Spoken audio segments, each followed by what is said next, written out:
Question को कहाँ कहाँ से पूछा जाएगा, बस वहीं पे ध्यान रखो। टॉपिक के नाम, किस विषय से कितना क्वेश्चन पूछा जाएगा, कहाँ कहाँ से पूछा जाएगा, बस उस पर ध्यान रखेंगे। देखिए 100 क्वेश्चन आपको बताएंगे कहाँ पूछा जाएगा।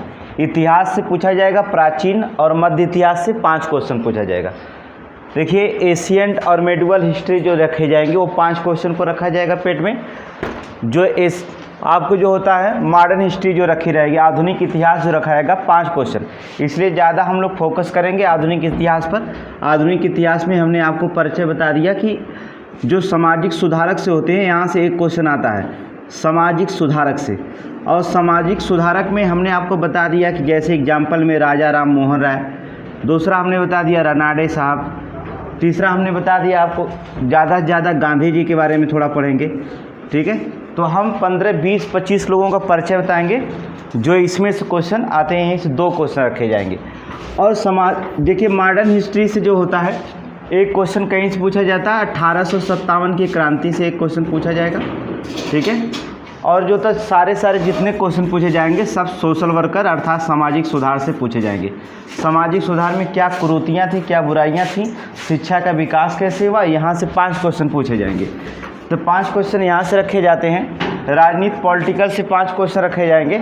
और इस बार पॉलिटिकल से जो होता है 1 से +2 क्वेश्चन जो होता है फिक्स होगा। 2 क्वेश्चन जो होगा उसमें फिक्स किया जाएगा। कहाँ से पूछा जाएगा, प्रेसिडेंट से, क्योंकि प्रेसिडेंट जो होता है न्यू चुना हुआ है अर्थात राष्ट्रपति से जो होता है। और हमने बता दिया द्रौपदी मुर्मू से जो होता है इस बार जो होता है 2 से 2 क्वेश्चन पूछा जाता है, क्योंकि राजनीति से अगर 5 क्वेश्चन पूछा जाएगा तो द्रौपदी मुर्मू से 1 क्वेश्चन पूछा जाएगा। प्लस जो होता है राष्ट्रपति की प्रक्रिया, चुनाव, इसके जो होता है क्या शक्तियां हैं, इसके बारे में क्वेश्चन पूछा जाएगा। इसलिए 2 क्वेश्चन हम राष्ट्रपति के बारे में श्योर पूछा जाएगा। पॉलिटिक्स से 2 क्वेश्चन इस बार राष्ट्रपति में फिक्स होगा। एक तो द्रौपदी मुर्मू के जीवन काल की चर्चाएं पूछा जा सकता है, एक क्वेश्चन राष्ट्रपति की कितनी प्रक्रियाएं हैं वहाँ से क्वेश्चन पूछा जाएगा। नेक्स्ट क्वेश्चन कहाँ से पूछा जाएगा, अर्थव्यवस्था से। देखिए अर्थव्यवस्था से 5 क्वेश्चन रखा गया है। और देखिए राजनीति विज्ञान में जो होता है 2 क्वेश्चन वहाँ से पूछा जाएगा। तो एक क्वेश्चन और भी याद रखिएगा, पंचायती राज व्यवस्था से यहाँ से एक क्वेश्चन फिक्स होगा। कहने का मतलब होता 3 क्वेश्चन आपको सिर्फ जो होता 3 पेज में फिक्स होगा। कहाँ कहाँ से पूछेगा, तो आप 3 क्वेश्चन यहाँ से फिक्स करेंगे, नगर पालिका और पंचायती राज, 73वां संविधान और 74वां संविधान। ठीक है, संविधान संशोधन के द्वारा जो मिला गया है इसमें हम तीनों को क्या करेंगे, 3 क्वेश्चन आपका फिक्स होगा। 2 क्वेश्चन और भी पूछ सकता है कहीं से, लेकिन उसके लिए भी जगह फिक्स रखी गई है। तो 3 क्वेश्चन आपका यहाँ से 100% गारंटी होता है। फिर अर्थव्यवस्था में जो होता मुद्रास्फीति पूछ सकता है, क्योंकि इस समय जो होता है ज़्यादा मुद्रास्फीति से 1 क्वेश्चन पूछा जाएगा, मुद्रा से। ठीक है, मुद्रा से मॉनेटरी फंड, और 1 क्वेश्चन जो होता है बैंकिंग से। यहाँ से क्वेश्चन 2 क्वेश्चन यहाँ से फिक्स होगा। 3 क्वेश्चन और हम ग्रेसम का नियम या मुर्गी पालन, मत्स्य पालन वगैरह पालन जो होता है 1 क्वेश्चन यहाँ से पूछा जाता है। तो 3 क्वेश्चन इसका भी फिक्स है, 3 से 4 क्वेश्चन। ज्योग्राफी से नदियाँ, झील, पर्वत, यहाँ से क्वेश्चन पूछे जाएंगे। प्लस जो होता है करंट अफेयर से 10 क्वेश्चन रखे जाएंगे। सबसे लड़ाई आपकी सबसे ज़्यादा करंट अफेयर में है, क्योंकि करंट अफेयर ज़्यादा से ज़्यादा आप फोकस करेंगे। वर्तमान में करंट अफेयर ज़्यादा, इस पर 10 क्वेश्चन पूछा जाएगा। सबसे ज़्यादा क्वेश्चन पूछा जाएगा करंट अफेयर से 10 क्वेश्चन को रखा जाएगा। फिर नेक्स्ट क्वेश्चन होता है साइंस से, जो होता है आपके विज्ञान से 5, गणित से सिर्फ 5 क्वेश्चन पूछे जाएंगे। आपके सांख्यिकी ग्राफ से जो होता है, जो आपको क्लास में चल रहा है ग्राफ, यहाँ से 10 क्वेश्चन आपसे पूछे जाएंगे। ग्राफ से 10 क्वेश्चन यहाँ से पूछे जाएंगे। सांख्यिकी टेबल से जो होता है 10 क्वेश्चन पूछे जाएंगे, अर्थात 10, 20 क्वेश्चन होंगे और एक मिलके 25 क्वेश्चन होंगे। अर्थात ये आपके 25 क्वेश्चन जो होते हैं गणित और स्टैटिक्स मिला दिया जाए तो हो जाएगा। तो आपको सांख्यिकी और ग्राफ टेबल बड़े आसान क्वेश्चन होते हैं। तो 10 में 20 क्वेश्चन जो होता है 18 से 20 क्वेश्चन में जो होता है आप 18 क्वेश्चन बड़े आराम से हल कर सकते हैं। तो स्टैटिक्स यहाँ बनाएंगे हम लोग। ठीक है, दूसरा स्ट्रेटजी हम कहाँ बनाएंगे, हिंदी में 5 क्वेश्चन सिर्फ पूछे जाएंगे। 5 क्वेश्चन पूछे जाएंगे हिंदी में। आपको पता होगा एक एक क्वेश्चन पूछा जा सकता है, विलोम पूछा जा सकता है, या तो आप तत्सम तत्व रूप पूछा जाएगा, एक वाक्य का जो होता है वन वर्ड्स पूछा जाएगा, इसमें एक वाक्य पूछा जाएगा। अंग्रेजी में सिर्फ जो होता है गद्यांश दिए रहेंगे, उस पैराग्राफ को पढ़ करके आंसर देना होगा। जनरल अवेयरनेस से 10 क्वेश्चन पूछा जाएगा, जिसे आप जीके कहते हैं, जनरल नॉलेज अर्थात जनरल अवेयर से इसको ज़्यादा आप पूछा जाएगा। और हिंदी का अपठित गद्यांश जो होता है 10 क्वेश्चन पूछा जाएगा, जिसमें 2 पैराग्राफ जुड़ा होगा, एक तो पॉलिटिकल से होता है देखेंगे, और दूसरा जो होता है इन्वायरमेंटल से होता है, इन्वायरमेंट से होता है। ये 2 क्वेश्चन यहाँ से 2 पैराग्राफ रखा जाता है, एक पॉलिटिकल से होता है, एक इन्वायरमेंटल होता है। अगर कहीं पैराग्राफ और रख देता है तो एक पैराग्राफ रख देता है सोशल से। 3 क्वेश्चन यहाँ से 10 क्वेश्चन आपका फिक्स होगा। तो आप बड़े आसानी से 100 क्वेश्चन टोटल हो जाएंगे। टोटल आपसे जो होता है कुल 100 क्वेश्चन जो होते हैं पूछे जाएंगे। अब देखिए जनरल अवेयरनेस से क्वेश्चन जो होता है, जो स्टैटिक्स जीके होता है, वो टॉपिक प्रश्न कहाँ से पूछे जा सकते हैं, हम यहाँ से देखेंगे। देखिए कहाँ से स्टैटिक जीके हम पढ़ सकते हैं थोड़ी से 10 क्वेश्चनों के लिए। देखिए कहाँ से पढ़ेंगे। पहला हम पढ़ते हैं भारत एवं उसके पड़ोसी देश। हमने बताया कि भारत के जितने भी पड़ोसी देश हैं उनके बारे में पढ़ेंगे, 13 देशों के बारे में पढ़ेंगे, ज़्यादा से ज़्यादा हम पढ़ेंगे। देखिए इस समय इन पड़ोसी देशों में देखिए क्वेश्चन सबसे ज़्यादा कहाँ से पूछा जा सकता है। देखिए श्रीलंका में, क्योंकि कंगाल के कगार पे था, यहाँ से क्वेश्चन पूछा जाएगा कि कौन सा प्रधानमंत्री को हटाने के लिए क्या कौन न्यू प्रधानमंत्री बना। यहाँ से एक क्वेश्चन पूछा जाएगा कि कौन बना इस समय, किसको हटाने के लिए। इतनी जनता वहाँ की जो थी प्रधानमंत्री का घेराव की थी, या प्रधानमंत्री कार्यालय को क्या कर दिया था, उसका निजी जो घर था कैसे हस्तक्षेप कर उस पर कब्जा कर लिया था। दूसरा जो होता है इस समय चल रहा है भूटान, जो होता है LOC पे जो होता है, और LAC दोनों की तरफ देखे जाएगा। तो चाइना का जो होता है इस समय चाइना का मामला सबसे ज़्यादा उठ रहा है, तो अगला कदम हमारा भूटान होगा। तो यहाँ हम पड़ोसी देशों पे ज़्यादा फोकस चीन और भूटान पे रखेंगे, और इसके पड़ोसी देश में जो कि ब्रह्मोस की मिसाइल जो होती है कहाँ बिकी है, किसने किसने डिमांड किया, इंडोनेशिया जैसे देशों में। तो पहले ही खेप कहाँ जाएगी, इंडोनेशिया की जाएगी, तो कौन से मिसाइल जाएगा। तो यहाँ से जो होता है हम पड़ोसी पढ़ेंगे, तो उसके पड़ोसी देशों के बारे में यहाँ से पढ़ेंगे। दूसरा क्वेश्चन जो होता है अंतर्राष्ट्रीय सीमाएं, हमने बताया उसके पड़ोसी देश पढ़ लेंगे, तो अंतर्राष्ट्रीय सीमा कौन कौन होंगे आप इसमें कवर कर लेंगे। पूंजी और मुद्रा, हमने पूंजी और मुद्रा के बारे में पढ़ाया है। दूसरा हम पढ़ेंगे स्टैटिक जीके में क्या करेंगे, राज्य, उनके मुख्यमंत्री, उनकी राजधानी तथा उनके गठन। गठन में जो होता है कब पढ़ेंगे, गठन में इसमें संविधान संशोधन पढ़ेंगे। संविधान संशोधन, किस संविधान संशोधन के तहत कौन सा राज्य का गठन किया गया। अब इसमें एक क्वेश्चन नहीं पूछेगा कि कब हुआ था, कब गठन हुआ था, नहीं, ज़्यादा से ज़्यादा देखेंगे क्वेश्चन पूछा जाता है कि कौन असम किस राज्य किस संविधान संशोधन के द्वारा हुआ, दिल्ली को कब जो होता है अर्धराज्य या राज्य की दर्जा मिली या केंद्र शासित प्रदेश की दर्जा मिली। यहाँ से ऐसे क्वेश्चन पूछे, तो हम ज़्यादा संविधान संशोधन भी कर लेंगे। तो आगे हम लोग पढ़ेंगे कि इसमें कैसे गठन होता है, यहाँ से एक क्वेश्चन फिक्स करेंगे। दूसरा कैबिनेट मंत्री कौन कौन है, गृह मंत्री कौन है, कौन जो होता है रक्षा मंत्री है, तो आप पढ़ लीजिएगा। नेशनल पार्क तथा वाइल्ड लाइफ सेंचुरी, अर्थात नेशनल के पार्क के बारे में पढ़ेंगे, वाइल्ड मतलब जंगली लाइफ सेंचुरी के बारे में पढ़ेंगे, जियो के बारे में पढ़ेंगे, टाइगर रिजर्व जरूर पढ़ेंगे, ठीक है। वैज्ञानिक नाम से लेकर इसका जो होता है इसका रिजर्व कहाँ कहाँ रखा गया है। पक्षी अभ्यारण्य जरूर पढ़ेंगे, जैसे भरतपुर पक्षी अभ्यारण्य कहाँ पड़ता है, राजस्थान में पड़ता है। कौन सी पक्षी आती हैं भरतपुर में, सारस आती हैं भरतपुर में। अगर हम एग्जाम्पल में देते कहते हैं भरतपुर, अर्थात वहाँ पर सारस आती। भरतपुर पक्षी अभ्यारण्य कहाँ पड़ता है, राजस्थान में पड़ता है, ठीक है। जो राजस्थान में पड़ता है तो इसमें क्या करेंगे, भरतपुर पक्षी अभ्यारण्य। तो सारस पक्षी जो होते हैं वहाँ पर पाई जाती हैं। तो किस अभ्यारण्य में कौन सी पक्षी पाई जाएगी, यहाँ पर हाथी को भारतु जो होता है पशु माना जाता है, विरासत पशु माना जाता है।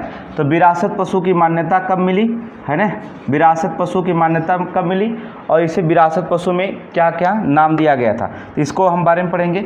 रामसर साइट पढ़ेंगे, रामसर साइट में करंट मिलाकर पढ़ेंगे। करंट का मतलब हो जाएगा कि इसमें क्या क्या रामसर साइट में न्यू शामिल किया गया है, कौन से रेड सूची में शामिल किया गया है, ठीक है। कौन गुलाबी सूची में शामिल किया गया है, लाल सूची में कौन सा शामिल किया गया है, रामसर साइट में क्या क्या रखा गया, इसके बारे में, इसका गठन कब हुआ, इसका मुख्यालय क्या हुआ, इसके बारे में पढ़ेंगे। दूसरा चीज़ पढ़ेंगे हम लोग स्मारक, स्मारक के बारे में पढ़ेंगे कि रानी का बाव कहाँ है, ठीक है, एलोरा की गुफा कहाँ है, ये सारी चीज़ें पढ़ेंगे। यूनेस्को के बारे में पढ़ेंगे, स्मारक, मंदिर के बारे में पढ़ेंगे, त्यौहार पढ़ लेंगे, ज़्यादा से ज़्यादा फोकस रखेंगे। 10 क्वेश्चनों का स्टैटिक जो है, त्यौहार जरूर पढ़ेंगे हम लोग। दूसरा नृत्य पढ़ेंगे। चौथा खेल पढ़ेंगे, कौन सा खेल किससे जुड़ा हुआ है। अगले क्वेश्चन पे हम देखेंगे क्या पढ़ा जाता है। करंट अफेयर, राष्ट्रीय अंतर्राष्ट्रीय। इंडिया फर्स्ट पढ़ेंगे, जो हम आपको पहले लिखा चुके हैं। इंडिया फर्स्ट में पुरुष और लेडीज़ दोनों पढ़ेंगे। पुरुष और महिला में कौन प्रथम पुरुष क्या है, प्रथम महिला के बारे में पढ़ेंगे भारत में, ये इंडिया फर्स्ट। दूसरा होगा वर्ल्ड फर्स्ट पढ़ेंगे, विश्व में कौन प्रथम पुरुष है, कौन प्रथम महिला है, इसके बारे में पढ़ेंगे। ये दोनों क्वेश्चन श्योर पढ़ेंगे, क्योंकि यहाँ से एक एक क्वेश्चन आएगा। 1 क्वेश्चन यहाँ से उठाया जाएगा, 2 क्वेश्चन आपका फिक्स किया जाएगा। इसलिए हम स्टैटिक्स जी के हम पढ़ेंगे कि हमारा क्वेश्चन 95% लगभग पहुँच जाए, अर्थात परसेंट नहीं बल्कि 95 नंबर होना चाहिए, परसेंटेज की नहीं, ठीक है। तो हम लोग कुछ नए तरीके से पढ़ेंगे। तीसरी चीज़ पढ़ेंगे क्या, बांध पढ़ेंगे, कौन सा बांध कहाँ पर है। नदियाँ पढ़ेंगे, उसका नदियों का सिर्फ हम 2 चीज़ें हमेशा ध्यान रखेंगे। आपसे नदियों के बारे में जितनी बार क्वेश्चन पूछा जाता, बस 2 चीज़ें पूछा जाता। इसका उद्गम कहाँ से हुआ, कहाँ से ये निकली हैं, कहाँ से ये निकली हैं और कहाँ जा कर के विलय हो जाती है। बस 2 चीज़ पे हमेशा फोकस रखेंगे। ज़्यादा नदियों के बारे में हम नहीं पढ़ेंगे, ठीक है। कम से कम 8 नदियों के बारे में पढ़ेंगे, सिंधु, गंगा, ठीक है, सतलज, झेलम, ये इतनी नदियों के बारे में, 8 नदियों के बारे में अगर पढ़ लेते हैं तो इसी में से आ जाता है। तो नदियों का जो होता है कहाँ से निकली हैं और किस जगह पर वो विलय हुई, कहाँ जाकर मिलती हैं, हम वहाँ से क्वेश्चन पढ़ेंगे तो बड़े आसानी से हम 95 क्वेश्चन लेके चले जाएंगे। दूसरा चीज़ पढ़ेंगे अंतर्राष्ट्रीय संगठन। हमने बताया इंटरनेशनल ऑर्गेनाइजेशन।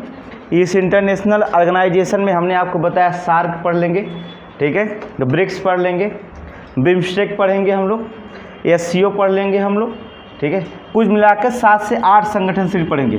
ज़्यादा से ज़्यादा WTO पढ़ लेंगे, WIPO पढ़ लेंगे हम लोग, ठीक है, इंटरपोल पढ़ लेंगे हम लोग, इंटरपोल, ठीक है, WV पढ़ लेंगे, WHO पढ़ लेंगे, IMF पढ़ लेंगे, ठीक है, सार्क पढ़ेंगे हम लोग, ब्रिक्स पढ़ेंगे हम लोग, बिम्स्टेक पढ़ेंगे हम लोग, बिम्स्टेक पढ़ेंगे, ठीक है। कुल मिला जुला के हम लोग अगर ऑर्गेनाइजेशन संगठन में इतना ही केवल पढ़ना होगा, ज़्यादा आपको नहीं पढ़ना होगा। बस ऑर्गेनाइजेशन संगठन में 15 ऑर्गेनाइजेशन अगर हम पढ़ लेते हैं अच्छे से, तो इन 15 ऑर्गेनाइजेशन के द्वारा जो होता है 2 क्वेश्चन आपका आ जाएगा। 2 क्वेश्चन यहीं से पूछा जाएगा। सदस्य देश कौन कौन है, कौन कौन सदस्य देश इसमें नहीं शामिल है, तो यहाँ पर जो होता है संगठन देशों में पूछा जाएगा। तो हम इतना ही सिर्फ पढ़ेंगे ऑर्गेनाइजेशन संगठन में, इन लोगों को थोड़ा से ध्यान लगा के पढ़ेंगे तो यहाँ से 2 क्वेश्चन हो जाए। स्टैटिक्स जी के होगा। वाहन में हम लोग पढ़ते हैं, आप देखेंगे कौन सा सबसे छोटा, सबसे लंबा, सबसे बड़ा पढ़ लेंगे और सबसे छोटा पढ़ लेंगे। और बहुत देखेंगे कौन सा रोड प्रथम बार बनाया गया था, कौन इस समय तत्काल में वर्तमान में कौन सा रोड चालू, उस पर हम ध्यान रखेंगे। तो वाहन में यहाँ से पढ़ लेंगे, बस यहाँ से केवल 10 लाइन पढ़ेंगे, क्वेश्चन आपका कवर हो जाएगा। तो टोटल आपको कवर करने के लिए ज़्यादा फोकस करना होगा। 50 दिन में हम लोग होता है 50 टॉपिक पर अगर हल करेंगे तो हमारा 100 क्वेश्चन में जो होता है 95 क्वेश्चन, ज़्यादा से ज़्यादा 100 पेज में जो होता है 95 क्वेश्चन आपका आ सकता है। तो कुछ स्टैटिक्स, कुछ क्वेश्चन हम आपको बता रहे हैं कहाँ कहाँ से पूछा गया जा सकता है, संभव है। देखिए क्वेश्चन को कैसे पूछा जाएगा। पहला क्वेश्चन देखिए लिखा गया, हाल ही में लुईस ग्लक ने निम्नलिखित में से किस श्रेणी के लिए नोबेल पुरस्कार जीता था। लुईस ग्लक, देखिए कह रहा हाल ही में लुईस ग्लक ने निम्नलिखित में से किस श्रेणी के लिए जो होता नोबेल पुरस्कार जीता था। तो किस लिए जीता था, साहित्य के लिए जीता था। अर्थात लुईस ग्लक ने जो होता है नोबेल पुरस्कार जो जीता था वो साहित्य के लिए जो होता है जीता गया था। ऐसे क्वेश्चन जो होता है पूछे जाएंगे हम लोग खेल या पुरस्कार से संबंधित। दूसरे क्वेश्चन पे ध्यान रखेंगे, एग्जाम्पल के तौर पे बता रहे हैं आपको। कह रहा निम्नलिखित में से कौन सी दुनिया की सबसे छोटी पर्वत श्रृंखला मानी जाती है। दुनिया की सबसे छोटी श्रृंखला कौन सी पर्वत मानी जाती है। पहला दिया यूराल, दूसरा दिया सटर बटर, तीसरा दिया आल्पस, चौथा दिया सियरा नेवादा। तो सब दुनिया की जो होती है सबसे छोटी पर्वत श्रृंखला पूछता है तो आपको क्या होगा, सटर बटर, ये हो जाएगा दुनिया की सबसे छोटी पर्वत श्रृंखला के रूप में मानी जाएंगी। ये देखिए पेट का क्वेश्चन जैसे पूछा जाएगा पर्वत श्रृंखलाओं से, ज्योग्राफी से, वहाँ से हम बता रहे हैं कि ज्योग्राफी से कैसे क्वेश्चन पूछा जाएगा। नेक्स्ट क्वेश्चन देखें क्या कहता है। करण नए पेई तवा भारत की निम्नलिखित सीमा में किस देश की सीमा की राजधानी है। हमने बताया कि भारत की राजधानी वो सिलेबस में डाला है, तो क्वेश्चन ये पूछेगा नए पेई तवा भारत की निम्नलिखित सीमा में से किस देश की राजधानी है। तो आपको क्वेश्चन में बताना पड़ेगा किस देश की राजधानी है। पहला भूटान नहीं, नेपाल की भी नहीं है, अफगानिस्तान की भी नहीं है, तो किसकी हो जाएगी, म्यांमार की। म्यांमार की राजधानी नए पेई तवा भारत की निम्नलिखित सीमा में किस देश की राजधानी रखी जाती है, अर्थात म्यांमार की राजधानी रखी गई। तो यहाँ से क्वेश्चन जो होता है पूछे जाएंगे नए पेई तवा से। अगले क्वेश्चन पे ध्यान रखेंगे। कहता क्या है कि नीति आयोग स्टैंड फॉर जो होता नीति आयोग के लिए जो होता है खड़ा किया गया। इसका मतलब होता है कि नीति आयोग के लिए खड़ा किया गया, इसका फुल फॉर्म आप बताइए क्या रखा गया है। आपको बताने की ज़रूरत नहीं, हमने एक बार बताया था नीति आयोग का फुल फॉर्म, ठीक है। यहाँ देखिए आपको डी वाले मिल जाएगा, national institution for transforming India, ठीक है, national institution for transforming India. Transforming India के लिए राष्ट्रीय संस्थान, उसका नाम रखा गया क्या, नीति। उसका नाम क्या रखा गया, नीति। तो नीति का फुल फॉर्म पूछा जाएगा योजना आयोग से, इकोनॉमिक्स से। यहाँ से इकोनॉमिक्स का क्वेश्चन यहाँ से बनता है। अगले क्वेश्चन पे ध्यान रखें क्या यहाँ से बनाया गया, लिखा गया क्या। हमने आपको बताया तो किसने लिखा था, भारत के लिए नियोजित अर्थव्यवस्था पुस्तक किसने लिखा था। हमने आपको लिखाया था प्लान्ड इकोनॉमिक्स फॉर इंडिया। हमने आपको लिखाया था कि ये किताब किसने लिखा, किसने लिखा है किताब, एम विश्वेश्वरैया। किसने लिखा था, एम विश्वेश्वरैया जी लिखे थे, एम विश्वेश्वरैया जी लिखे थे। किताब का नाम हमने लिखाया था। एक बुक्स से पूछा जाएगा कि कौन सा बुक्स इकोनॉमिक्स में किसने लिखा है, प्लान्ड इकोनॉमिक्स फॉर इंडिया किसने लिखा है, एम विश्वेश्वरैया जी लिखे गए। एम विश्वेश्वरैया, जयप्रकाश नारायण, महात्मा गांधी, दादा भाई नौरोजी, इन सारे लोगों का किताब हमने इकोनॉमिक्स में लिखाया है। एक बार हम सरसरी निगाह से रिपीट करेंगे, ठीक है, लेकिन अभी नहीं, खाली टाइम में। कहा जाता है क्या, the degree of measure of prime जो होता है मेरिडियन जो होता है इज, प्राइम मेरिडियन की डिग्री माप क्या होती है। प्राइम मेरिडियन की डिग्री माप जो होती है 0 होती है, कुछ करना नहीं होता, ठीक है। साइंस में हमने बताया था 0, ठीक है। प्राइम मेरिडियन की माप जो डिग्री में होती है वो हमेशा क्या होती है, 0 रखी जाती है। देखिएगा क्वेश्चन कैसे कैसे पूछा जाएगा। अगले क्वेश्चन दिया भारत, नेक्स्ट क्वेश्चन दिया, कहा भारत और श्रीलंका के बीच संयुक्त सैन्य अभ्यास कौन हुआ था। यहाँ पे लिखेंगे, देखा लिखा रहेगा, the joint military exercise between India and Sri Lanka is. कौन सा भारत और श्रीलंका के बीच संयुक्त सैन्य अभ्यास हुआ था। तो कौन सा संयुक्त सैन्य अभ्यास हुआ था भारत श्रीलंका के बीच, मित्र शक्ति। कौन से, मित्र शक्ति। हमने लिखाया गया था भारत के पड़ोसी देशों में, हमने बताया, याद करना होगा, राष्ट्रीय कहीं से पूछ सकता है। देखिए आप सोचेंगे राजधानी पूछेगा, नहीं, वो पड़ोसी देशों से कुछ भी पूछ सकता है। उसके साथ कौन सा अभ्यास किया गया, युद्धाभ्यास किया गया, कहाँ से क्वेश्चन कहाँ से पूछा गया, तो ये कहीं से पूछा जा सकता है। अर्थात मित्र शक्ति जो होता है इसके साथ किया गया, श्रीलंका के साथ किया गया ज्वाइंट ऑपरेशन। अगले क्वेश्चन पे ध्यान रखेंगे।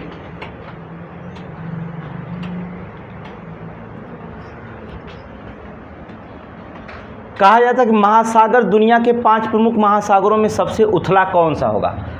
महासागरों में कहा जाए, महासागर दुनिया के 5 प्रमुख महासागरों में उथला हुआ सबसे दिखाई देगा, वो तो आपके सही से बर्फ से ढका हुआ कौन होगा उथला, आर्कटिक महासागर।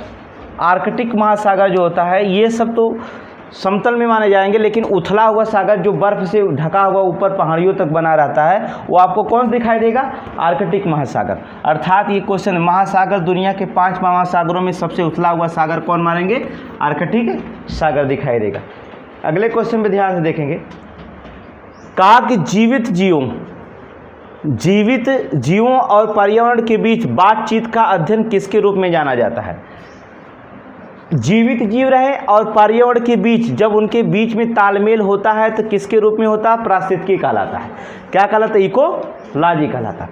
जीवित जीव और पर्यावरण के बीच जो बातचीत का अध्ययन रूप में रखा जाता है उसे इकोलॉजी के नाम से जाना जाता है, अर्थात पारिस्थितिकी रूप दिया जाता है। इसका नाम दिया जाएगा क्या? पारिस्थितिकी रूप के नाम से जाना जाता है। ठीक है, अगले क्वेश्चन पे देखें क्या कहता, डबल हो गया क्या? यहां पर देखेंगे क्या रखा गया। When the human rights day celebrated, मानव अधिकार दिवस कब मनाया जाता है? 10 दिसंबर। कब मनाया जाता है? 10 दिसंबर। अर्थात यहाँ पर रखा गया क्वेश्चन कई बार पूछा गया, मानव अधिकार दिवस कब मनाया जाता है? 10 दिसंबर को मनाया जाता है। ये हमने आपको लिखाया है, कई बार एग्जाम में पूछा गया, इसलिए यहाँ पर रखे जाएंगे। देखिए क्वेश्चन कहाँ से रखा जा रहा है।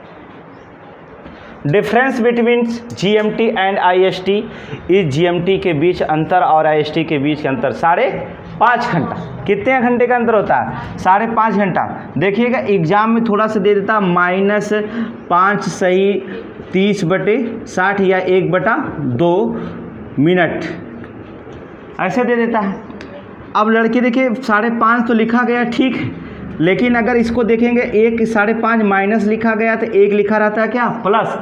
तो जहाँ प्लस रहेगा आगे है, 5.5 घंटा आगे है, तो प्लस वाले में लिखा रहेगा 5 से 1/2 मिनट। अब देखेंगे यहाँ पर माइनस लिखा गया, यहाँ पर प्लस लिखा गया, तो आप मत सोचिएगा 5.5 घंटा विकल्प ए में है तो 1 मार के चले जाए। ये माइनस में नहीं है, क्या है? 5.5 घंटा GMT क्या है? आगे है, अर्थात 5.5 घंटा GMT IST से क्या है? आगे। इंटरनेशनल स्टैंडर्ड टाइम, ठीक है, इंटरनेशनल स्टैंडर्ड टाइम से जो होता है GMT हमारा आगे रखा जाएगा। ठीक है, तो 5.5 घंटा हम क्या करेंगे? मिनट से आगे रखे जाएंगे। अगला question, NABARD was setup in the years, NABARD की स्थापना कब हुई थी? 12 जुलाई 1982। 12 जुलाई 1982। 1982 में मुख्यालय मुंबई बनाया गया था। इसका मुख्यालय कहाँ बनाया गया? मुंबई। ये क्वेश्चन बहुत बार पूछा था, इसलिए हमेशा इसको रखेंगे इकोनॉमिक्स में, ऑर्गेनाइजेशन संगठन में इस क्वेश्चन को रखेंगे। 12 जुलाई 1982 में जो था मुंबई में इसके जो होता है स्थापना हुई थी। ये किसके लिए कार्य करता है नाबार्ड? सिर्फ किसके लिए कार्य करता है? एग्रीकल्चर। किसके लिए करता है? एग्रीकल्चर, अर्थात कृषि के लिए कार्य करता है। सबसे ज़्यादा कार्य जो करता है वो कृषि के लिए कार्य करता है, एग्रीकल्चर विभाग के लिए जो होता है कार्य करता है। तो 12 जुलाई 1982 में जो होता है इसकी स्थापना की गई। अगले क्वेश्चन पे ध्यान रखेंगे कैसे पूछा गया। भगता परवा एक आदिवासी त्योहार है। देखिए, भगता पर्व एक आदिवासी त्योहार है जो बसंत और गर्मियों की अवधि के बीच मनाया जाता है, जिसकी उत्पत्ति कहाँ से हुई है? मिजोरम से, महाराष्ट्र से, मध्य प्रदेश से, झारखंड से। तो कहाँ से दिखाई देगी भगता पर्वा? झारखंड से दिखाई देगी। कहाँ से दिखाई देगी? झारखंड से। भगता पर्व जो होता है एक आदिवासी त्यौहार है, और देखेंगे ज़्यादा से ज़्यादा आदिवासी कहाँ रह सकते हैं? झारखंड में रहते हैं। विश्व के सबसे ज़्यादा जनजातियाँ जो बसने वाला राज्य होगा कौन होगा? मध्य प्रदेश। ठीक है, मध्य प्रदेश सबसे ज़्यादा जनजाति वहाँ बसती है। इसके बाद जो होता है झारखंड, मिजोरम आते हैं। तो झारखंड में जो होता है भगत पर्व जो होता है मनाया जाता है। ठीक है, ध्यान से रखेंगे क्वेश्चन, कैसे क्वेश्चन पूछा जाएगा घर पे पढ़ेंगे। आगे करण निम्नलिखित में से कौन हिंदू के पहले दीन ए इलाही या तौहीद ए इलाही में शामिल हो गया था? दीन ए इलाही अकबर ने चालू किया था। आपको पता होगा कि दीन ए इलाही जो होता कौन चालू किया गया था? अकबर ने चालू किया था। तो सबसे पहले दीन ए इलाही और तौहीद ए इलाही कौन शामिल हुआ था? मान सिंह नहीं, टोडरमल नहीं, भगवंत दास नहीं, कौन? बीरबल। बीरबल जो था अकबर का सबसे नज़दीकी था, और अकबर जो होता बीरबल के आधे बातों को जो होता है, आधे से ज़्यादा बातों को इसी पर डिपेंड होता था, बीरबल पर ही। जो बीरबल कहता था अकबर के शासनकाल में, वो अकबर उसे करने के लिए तैयार हो जाता था। इसलिए जो होता है बीरबल, ठीक है, दीन इलाही धर्म को अपनाने वाला पहला हिंदू था। अगर पूछा जाता है कौन सा हिंदू पहला दिन था, तो पहला हिंदू कौन था? बीरबल था, जो दीन इलाही धर्म को अपनाया गया। परंतु दीन इलाही धर्म को मुसलमानों ने क्या कर दिया? इनकार कर दिया अपनाने से। और जब मुसलमानों ने इनकार कर दिया अपनाने से, तो क्या करे, ये धर्म धीरे धीरे क्या हो गया? समाप्त हो गया था। ठीक है, अगले क्वेश्चन पर ध्यान रखेंगे। निम्नलिखित में से किसके पास मैग्नीज का सबसे बड़ा भंडार पाया जाता है? मैग्नीज का सबसे बड़ा भंडार पाया जाता है। तो देखिए, कोयला जहाँ पाया जाएगा, मैग्नीज भी पाया जाएगा। सबसे ज़्यादा भंडार जो होता है कहाँ पाया जाता है? उड़ीसा में। ठीक है, उड़ीसा में कोयले के भी भंडार पाया जाता है और मैग्नीज का भी भंडार पाया जाता है। लास्ट क्वेश्चन देखेंगे। देखिए, हमने कहा कि सार्क का पूरा नाम बताना आपको। सार्क का फुल फॉर्म बताना है, ब्रिक्स का फुल फॉर्म बताना है, बिम्स्टेक का फुल फॉर्म बताना है। ठीक है, तो सार्क का पूर्ण रूप क्या हो सकता है, अर्थात what is the in the full form SAARC of SAARC, क्या रखा जाएगा? The South Asian Association for, ठीक है, रीजनल कोऑपरेशन, दक्षिण एशियाई क्षेत्रीय सहयोग संघ, अर्थात इसे क्या मानेंगे? बी, दक्षिण एशियाई क्षेत्रीय सहयोग संघ, इसे बी मारेंगे। ये क्वेश्चन जो रखा जाएगा। तो ये आपसे जो होता है स्टैटिस्टिक्स जीके हो गया। लेकिन आपको हम बताएं मॉडर्न हिस्ट्री और हिस्ट्री में कैसे क्वेश्चन पूछा जाएगा, आपको हमने पढ़ाया है। 2-4 क्वेश्चन उसको भी देखेंगे, फिर अपने टॉपिक पे आएंगे। देखिए, कहा अजमेर का पहला मुख्यमंत्री कौन था? अजमेर कहाँ पड़ता है? राजस्थान। अजमेर का पहला मुख्यमंत्री कौन था? ठीक है, तो who was the first chief ministers of Ajmer? Ajmer का पहला मुख्यमंत्री कौन था? हीरालाल शास्त्री? नहीं। भट्ट मथुरानाथ शास्त्री? नहीं। हरिभाऊ उपाध्याय, यही थी, हरिभाऊ उपाध्याय। देखिएगा, हमने बताया राज्य पूछा जाएगा, तो राज्य में कहाँ से क्वेश्चन पूछा जाएगा ये आपको नहीं पता। आपको हमने बताया कि स्टैटिक जीके पढ़ना पड़ेगा। जितना आसान सिलेबस होता उतने आसान क्वेश्चन नहीं होते। सिलेबस आसान होगा लेकिन क्वेश्चन आसान नहीं होगा। तो हरिभाऊ उपाध्याय जो थे अजमेर के जो थे पहले मुख्यमंत्री के रूप में करे। तो पहला आप पढ़ लेंगे तो दूसरा क्वेश्चन देखिएगा। कहा जाता कि अंतर्राष्ट्रीय न्यायालय के न्यायाधीशों की पदावधि कितने वर्ष की होती है? अंतर्राष्ट्रीय न्यायालय की 5 वर्ष। कितने रखा जाता है? 5 ईयर्स रखे जाते हैं। लेकिन अगर अंतर्राष्ट्रीय के पूछ दिया गया तो आप देखेंगे यहाँ पर 5 वर्ष रखा जाता है, लेकिन अंतर्राष्ट्रीय न्यायालय के कितना रखा जाएगा? 9 ईयर्स रखा जाएगा। कितना साल रखा जाएगा? 9 साल। तो आप यहाँ पर ऑप्शन में 5, 6, 9, 10 देगा, तो आप अपने यहाँ में सोचिएगा कि न्यायाधीश के जो होती 5 साल होता है, 6 वर्ष होगा। लेकिन अंतर्राष्ट्रीय न्यायाधीशों के जो होता है, जो वहाँ पर जो थी पदावधि होती है वो कितने साल की हो जाती है? 9 साल की होती है। ठीक है, तो यहाँ पर रखेंगे कितना? 9 साल रखेंगे। ठीक है, तीसरे क्वेश्चन में देखिए कैसे पूछा जाएगा। मणिपुर के वर्तमान मुख्यमंत्री कौन हैं? वर्तमान मुख्यमंत्री कौन है? एन बीरेन सिंह। मणिपुर के मुख्यमंत्री कौन है? एन बीरेन सिंह, बीजेपी के। ठीक है, एन बीरेन सिंह जो होते हैं वर्तमान मुख्यमंत्री रखे गए हैं। ठीक है, मणिपुर के मुख्यमंत्री एन बीरेन सिंह रखे जाते हैं। अगले क्वेश्चन पे देखिए कैसे पूछेगा। कालीबंगा से राज्य में स्थित, हमने बताया एशियंट हिस्ट्री से पूछा जाएगा, तो यही क्वेश्चन एशियंट हिस्ट्री का होगा। कैसे पूछा जाएगा? एशियंट हिस्ट्री, इसी पे पूछा जाएगा। कालीबंगा, सुरकोटदा, ठीक है, अतरंजी खेड़ा, ये सारे कहाँ किस राज्य में स्थित है? यहाँ से पूछा जाएगा।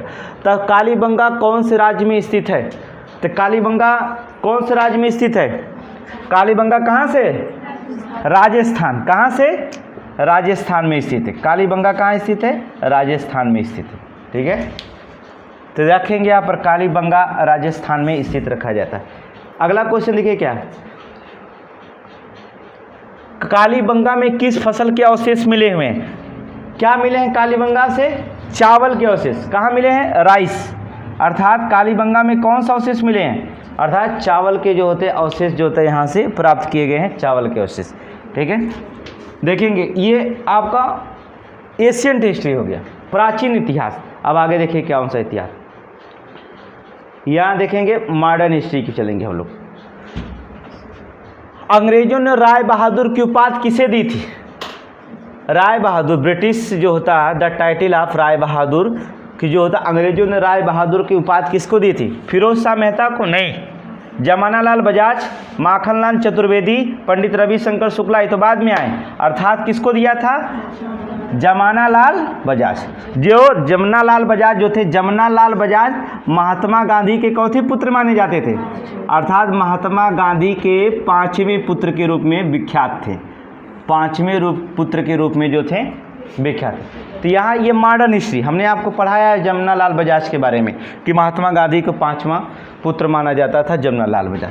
तो क्वेश्चन मॉडर्न हिस्ट्री में यहाँ से पूछा जाएगा, अर्थात देखेंगे कि अंग्रेजों ने राय बहादुर को उपाधि किसने दी? अर्थात जमना लाल बजाज को। अगला हिस्ट्री देखो पूछा जाएगा, राय बहादुर और खान बहादुर की उपाधियाँ किस वायसराय के कार्यकाल में दी गई थी? आपको हमने बताया था, पहला लॉर्ड रिपन के काल में नहीं, रिटन के काल में दिया गया था।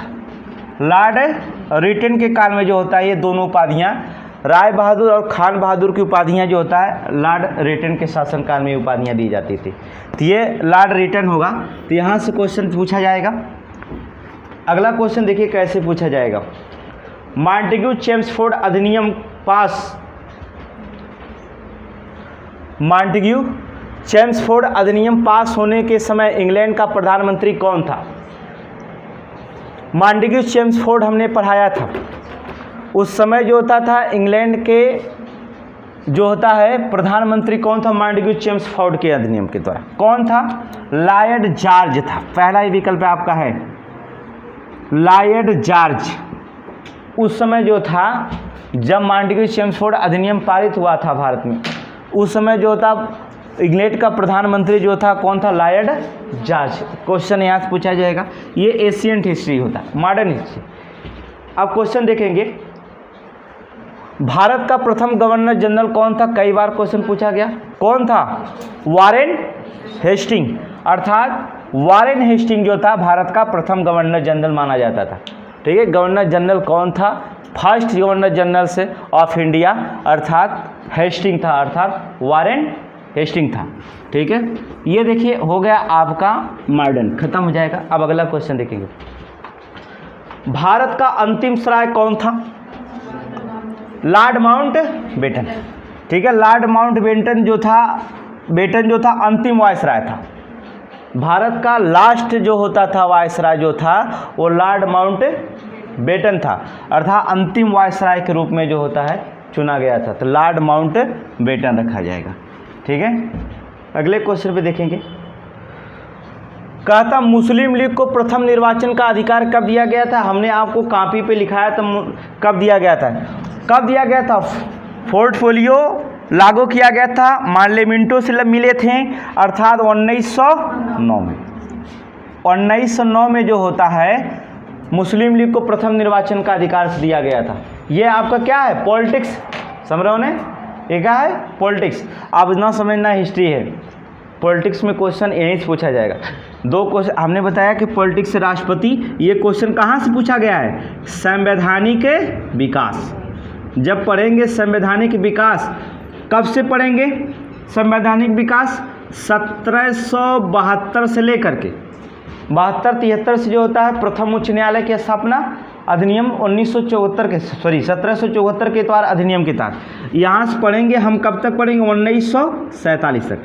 1947 तक पढ़ेंगे। वो कौन से आएगा? संवैधानिक विकास। और 1947 के बाद संवैधानिक विकास नहीं, तब भारत का संविधान बनना शुरू हो जाएगा। तो 1947 से अब तक जो होगा वो संविधान के तहत आ जाएगा। लेकिन 72 से 1947 संवैधानिक विकास, एक क्वेश्चन यहाँ से फिक्स होगा। 100% गारंटी देते यहाँ से क्वेश्चन हर साल फिक्स होता है। तो इस साल भी जो होता है संवैधानिक विकास जो होगा फिक्स क्वेश्चन आपको रखा जाएगा। अगले क्वेश्चन भी ध्यान रखेंगे, दो और हैं। ठगों का उन्मूलन किसके नेतृत्व में हुआ था? ठीक है। लॉर्ड क्लाइव था, ठग का उन्मूलन जो होता किसके नेतृत्व में होता? लॉर्ड क्लाइव नहीं, लॉर्ड क्लाइव खुद ठग था, लॉर्ड मिंटो खुद ठग था, अलेक्जेंडर वंश तो कुछ बोला नहीं, कैप्टन स्लीमन के द्वारा हुआ था। ठगों का जो होता है नेतृत्व किसने किया? नेतृत्व किसके नेतृत्व में हुआ था? कैप्टन स्लीमन के नेतृत्व में हुआ था। ठीक है, ये देखेंगे ठगों, नया क्वेश्चन मिला होगा। दिल्ली चलो का नारा किसने दिया था? कई बार क्वेश्चन बताया गया, सुभाष चंद्र बोस जो थे, ले जा करके बहादुर शाह जफर को गद्दी पे बैठा दिए बेचारे, सुभाष चंद्र बोस रखे जाते थे। दिल्ली चलो का नारा, तो एक नारा क्वेश्चन भी पूछा जाएगा। ठीक है, अगले क्वेश्चन पे देखेंगे बंगाल विभाजन। ठीक है, which moment was the started against Bengal? Bengal विभाजन के विरोध में कौन सा आंदोलन प्रारंभ हुआ था? स्वदेशी आंदोलन, असहयोग आंदोलन, सविनय अवज्ञा आंदोलन या नान ऑफ दीज, इनमें से कोई नहीं रखा गया था। बंगाल विभाजन हमने आपको लिखाया था, कौन सा आंदोलन शुरू हुआ था? कौन सा आंदोलन शुरू था? स्वदेशी आंदोलन, रविन्द्रनाथ टैगोर के द्वारा। बंगाल विभाजन में जो होता है राखियाँ बांधी गई थी, कई लोग उपाधि, और वही बंगाल विभाजन के समय जो होता है रविन्द्रनाथ टैगोर ने बांग्लादेश के लिए अमार सोनार शब्द लिखा था, राष्ट्रगान लिखा था, अमार सोनार नामक राष्ट्रगान लिखा था। लास्ट क्वेश्चन पे रखेंगे, इसके बाद आप समझ गए होंगे कि 100 क्वेश्चन कहाँ से हम पढ़ेंगे स्टैटिक जीके में। कांग्रेस ने भारत छोड़ो प्रस्ताव कहाँ पारित किया था? कराची में, कलकत्ता में, लाहौर में कि मुंबई में? कहाँ पारित किया गया था कांग्रेस ने? ठीक है, कांग्रेस ने जो होता भारत छोड़ो प्रस्ताव कहाँ पारित किया गया था? कराची में किया गया था, कोलकाता में किया गया था, लाहौर या मुंबई में? कहाँ किया था? भारत छोड़ो आंदोलन कहाँ किया था? मुंबई में। कहाँ से? मुंबई में। तो आप समझ गए होंगे कि 100 क्वेश्चन में कहाँ से हम पढ़ेंगे, कौन सा स्टैटिक्स बनाएंगे कि जिससे जो होता है कि हम 100 में 90 से 95 क्वेश्चन को बड़े आसानी से हल कर ले जाएंगे। तो सारे क्वेश्चन इस पे मिल जाएंगे। ठीक है, सारे क्वेश्चन आपको दे दिया जाएगा। डेली आपको 100 क्वेश्चन 50 क्वेश्चन स्टैटिक जीके यहाँ पर भी पढ़ाया जाएगा, और जो होता फिर आपको डिस्क्रिप्टिव तो पढ़ाया जाता ट्रिकी के साथ। ये ट्रिकी है, डिस्क्रिप्टिव होगा। ठीक है।